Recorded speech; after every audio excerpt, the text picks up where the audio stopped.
The cold walls of the spacecraft session rumbled. Luke shivered at the sound. He didn't feel it. The walls aspire and fog enveloped the steel floor. Some seeped through the steel grates, entering other parts of the ship. Lights blinked on and off in a rhythmic manner, dancing throughout the hall. Soft sounds and bleeps and blinks drifted in the shadows. The session had been drifting for years now. They were still on course with the crew sleeping in stasis jelly. Luke was left awake to monitor and regulate the vitals of the crew and the ship. He was made for it, an observer, a genetically altered test tube baby made without emotion, fatigue, and always in control. An IQ of 300, a mind that can multitask in a blink of an eye without error. The perfect human. Luke swirled back and forth between the monitors before him, each screen giving different information. One had vitals of the crew, one of the ship, and one surveying space for incoming debris. The last monitor was blaring a code yellow. An incoming wave of energy was heading their way. Luke started typing and flipping switches. The ship, like a well-oiled machine, followed its orders, opened its blast shields, and increased speed. Doors started locking, and the cockpit-exclusive espresso maker was sealed down. The wave of cosmic energy smashed into the ship. It rattled and shook and made a banging sound. Luke didn't move. He was perfection incarnated. He already strapped himself down in the chair before the wave even hit. The rattle went on for a long time, but then it slowed and mellowed out. Luke unhooked himself and swiveled back to the crew and ship monitor. Everything seemed fine. Some vitals had increased a little, but nothing to worry about. They would turn to normal. The ship's blast shields had done their job. There wasn't any damage to the vessel. Luke flipped the switches back and unlocked the doors. The espresso maker was released from its prison. He stood and walked over to the machine. It was the captain's favorite, and Luke was in charge looking after it. Then he heard a clatter. Luke turned around and surveyed the area. There was no one. He returned to the machine and turned it on. Might as well have a drink, he thought. After waiting a couple of minutes, Luke returned to his station with his espresso. He sat back down and flipped another switch. At the front of the ship, a shutter slid up slowly. Luke turned to face it. The shutter revealed the endless ocean of black. Stars glistened in the far depths, and small waves of cosmic energy gently brushed against the ship. Luke was at peace. He felt the drift in the endless waves of energy. It's like he was being doused in baby oil. Then he heard footsteps. Immediately he turned around and scanned the room for the sound. There shouldn't be anyone awake. He was the only observer on board. They only needed one. Luke rose from his chair and started to make his way around the cabin. The sound wasn't outside in the hallways and chambers. He checked by the pilot's seat, by the captain's chair, by the instruments that can connect you back to Earth in the blink of an eye. Shh, said a voice from behind him. Luke turned around to see a large man placing his index finger by his lips. "You scare away the fish." "Who are you?" said Luke. The large man smiled and leaned back. He didn't look like the crew who were always lean and pale. This man was full of color, and his clothes were different. He wore a tan shirt and a green vest with fish bait hanging up from the pockets. The most interesting things were his pants and shoes. He wore shorts, which were olive green, and dark brown boots. This was a man not ready for space travel. "My name is Carr. Come and take a seat, my boy," Carr said. His voice was deep and booming. Luke strategically secured a route back to his desk. He made sure he was at least 20 meters from Carr until he reached his chair. Carr chuckled. "I don't bite," he said. "How'd you get in here?" Luke said, sitting down. "Does it matter?" "Yes." "What's your name? How did you get in here?" "You tell me your name and I'll tell you how I got here," said Carr. Luke scanned him from top to bottom. He was a lot larger up close. His body was as thick as a tree. "My name is Luke." "Nice to meet you, Luke." "Are you a stowaway?" said Luke, typing into his computer, searching for breaches in the ship. "Nope." "Then how? Interesting. Aren't you frustrated?" Luke looked up. "No, I've been made without the ability to get frustrated." "Well, that's not fair." "What do you do with all that pent-up emotion?" "I don't have emotion," said Luke, continuing his search. "That can't be." "It is." Carr walked over to the front of the ship and pulled up a seat. Luke turned around to face him. There was some distance between them. Carr had something on his mind. His face had twisted and turned. The beeps and clicks of the ship started to nag Luke. He was bothered by it. Everything begins with a seed. "Then are you human?" asked Carr. Luke didn't answer for a moment. He'd been trained to deal with arguments like this. Not too long ago, his captain had made the same case. You can't be human without feelings.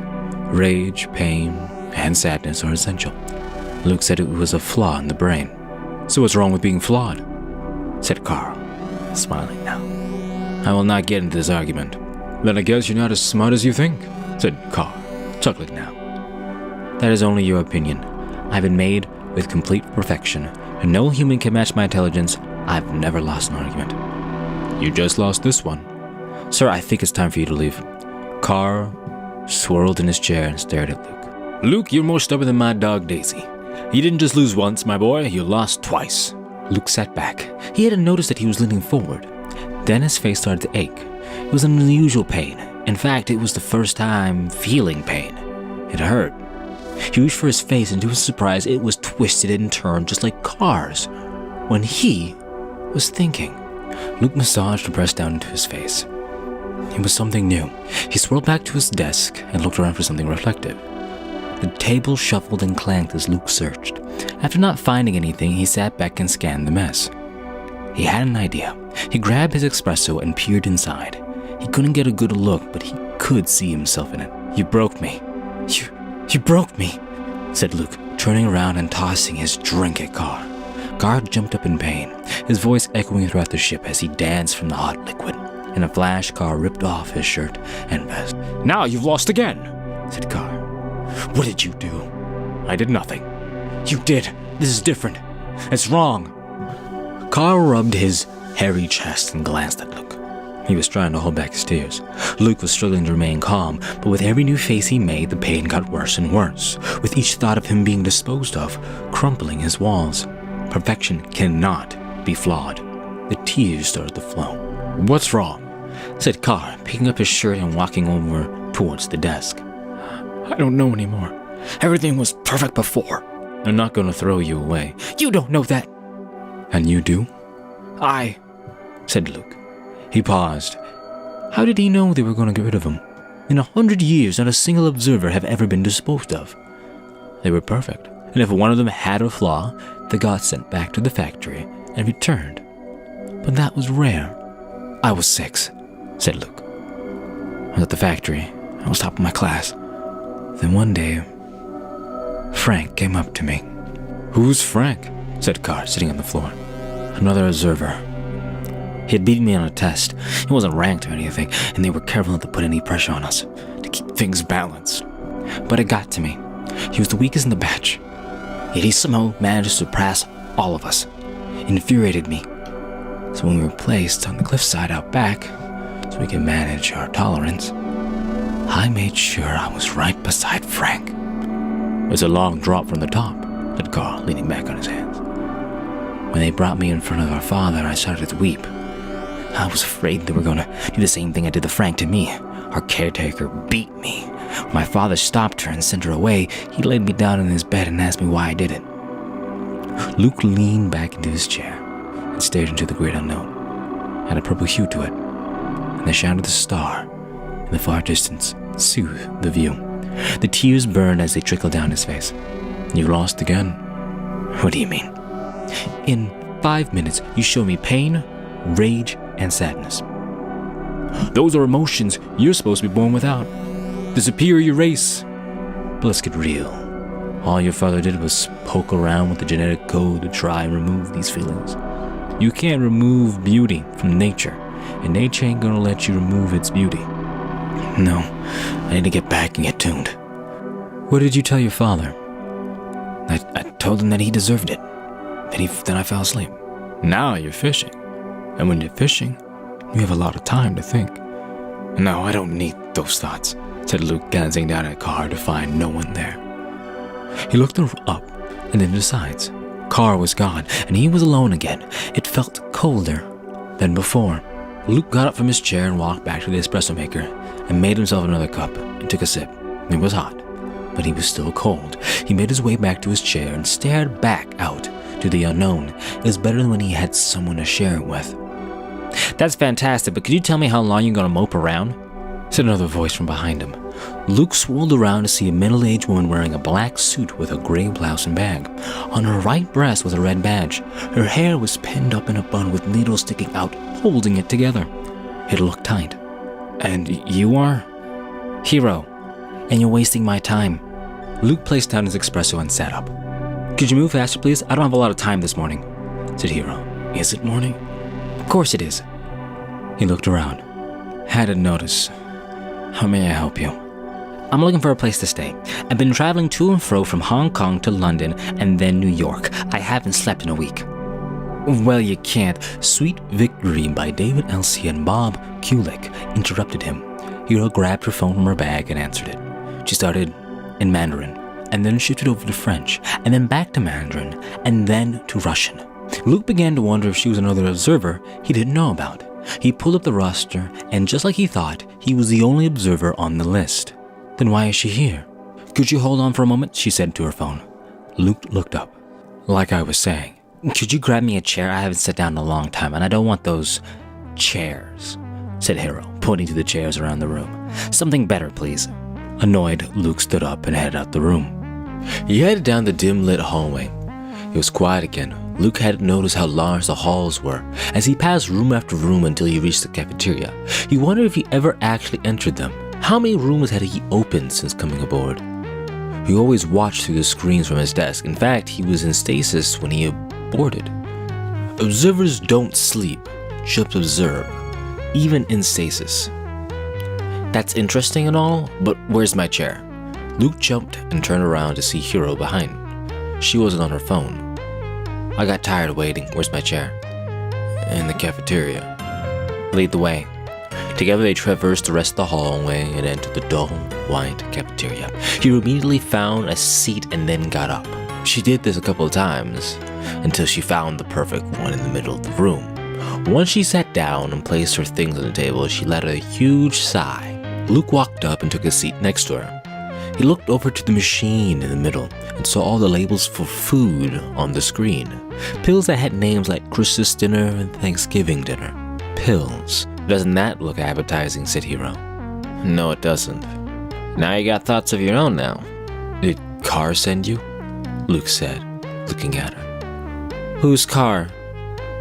I guess not. I mean to ask you, but you look so busy, Hero said, stretching out her legs. Busy? Luke thought. You look tired. Luke squinted his eyes at Hero. Tired? That means fatigue, he thought. I never get tired. I'm unable to get tired. Yeah, but your face says otherwise. How long you been up? A couple hours.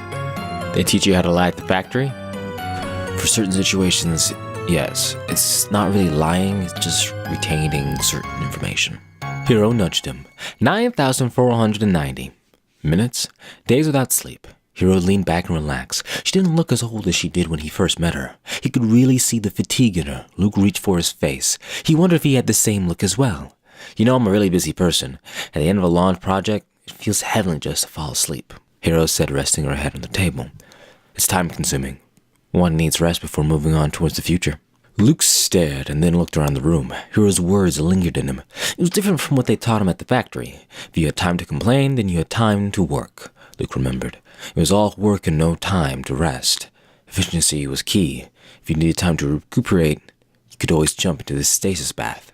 But to succumb to the darkness and let everything go was taboo. Luke closed his eyes. He'd seen many others do the same, yet nothing happened. Then he heard a crash from the cockpit, like someone had dropped something expensive. He jolted up from his chair. Hero was gone. He made his way to the cockpit and found the espresso maker on the floor. A lanky man in crinkled clothes and messy hair stood above it. It's not what it looks like, said the man. You didn't throw it on the floor? I'm very clumsy. It looked crooked. I poured myself a cup, and when I tried to move it, with the cup in my hand, and then everything just went plop. Luke made his way to the man and picked up the machine. He placed it back into its nest with ease. He checked to see if it was broken and decided it was fine, just some dents and scratches. He walked over to the wall and tapped on it twice. It opened up, and a small machine strolled out and started cleaning up the coffee on the floor. Stein. Your name is Stein, said Luke, walking over to his desk and taking a seat. Are you going to ask me how I got here? Nope, because I don't think you even know. Does it matter? No, it doesn't, said Stein, walking over to Luke. Stein didn't look clean. He had a coffee stain on his shirt and was wearing plaid pants. His socks didn't match, and aside from his hair, he looked at peace.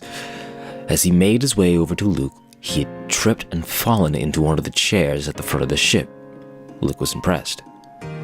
Perfect. said Stein. What can I do for you, Stein? Absolutely nothing. What? I mean, from my standpoint, it looks like you already did enough. Like what? You helped out my buddy Carr and found a place for a hero to rest? You all know each other. That makes sense. You know us too. Probably better than anyone. Look, what do I look like to you? Human? Let me ask a better question. Why did you toss Frank off the cliff? Because he deserved it. I'm not an idiot. What do you want from me? I just want you to have some clarity. Luke sat back in the chair and relaxed. You could use some clarity. Who were these people that showed up? Was there a reason for their visit, and why did Stein want to know why he threw Frank off the cliff? Why did he throw Frank off the cliff, Luke thought. He deserved it. Should have stayed in his place. How dare he try to prove to everyone that he was something he's not? There was no need for him to take control of his life. Control must mean a lot to you, said Stein, spinning around his chair. It's essential for an observer to be in control. It is essential for humans to lose control. Like you? Yeah, I just go with the punches. Come, try to stop me from spinning, Stein said, speeding up this time. Luke walked over. The chair was spinning so fast now, a breeze started to form. Luke watched and then with perfect timing grabbed the arms of the chair. He flew into the control panel, but the chair stopped. Stein was smiling. Your turn, he said as he got out of the chair. Luke took a seat, and the chair started to spin. You lived your whole life with both hands on the steering wheel, struggling to keep straight. The chair spun faster. The headaches and stress you received made you get how many tune-ups? Luke didn't say. You don't have to tell me, but I'm sure it's a world-breaking. The chair spun even faster now. Everything started to look like a blur, mixing together. Luke tried to stop the chair but couldn't. Yet if you just had gone with the flow, the chair started to slow down. And take your time and pull just gently. You've been able, the chair slowed to a stop. Luke was amazed. To stop. He started to cry again, but he didn't have any pain in his face. Stein knelt down in front of him. I lost control, said Luke, tears streaming down his face. Frank made me lose control. Everything was different, so he had to go.